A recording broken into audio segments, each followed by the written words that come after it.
ఈ చిన్న పాప వచ్చి ఇక్కడ నిలబడి వాళ్ళ వైపే సీరియస్ గా చూస్తుంది. అక్కడ కళ్యాణం స్టార్ట్ అయింది అని దేవుడి వైపు చూపించి మీరు డప్పులు కొట్టరా అని సైకి చేసి నిలబడిన విధానాన్ని చూసి స్వయాన కాళికాదేవి చిన్న పాప రూపంలో వచ్చిందా అన్నట్టు ఆశ్చర్యపడ్డాం. ఈ చిన్న పాప చెప్పగానే వీళ్ళు డప్పులు కొట్టడం స్టార్ట్ చేశారు. అక్కడ శివునికి అభిషేకం జరగడం కూడా స్టార్ట్ అయింది.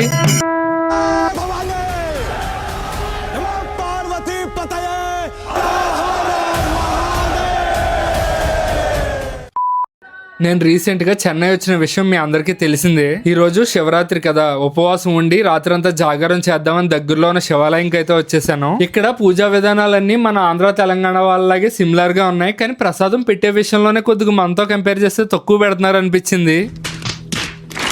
మా అమ్మ నాకు కాల్ చేసి నేను ఎప్పుడు చెన్నై రాలేదు కదా, దేవుళ్ళందరినీ వీడియో తీసి నాకు వాట్సాప్ లో పెట్టు, నేను దర్శనం చేసుకుంటాను అంది. మా అమ్మకే కాదు దేశంలో ఉన్న అమ్మలందరికీ ఒకేసారి వీడియో పెట్టేస్తాను, చూసి దర్శనం చేసుకోండి. ప్లీజ్ లైక్ చేసి సబ్స్క్రైబ్ చేసుకోవచ్చుగా.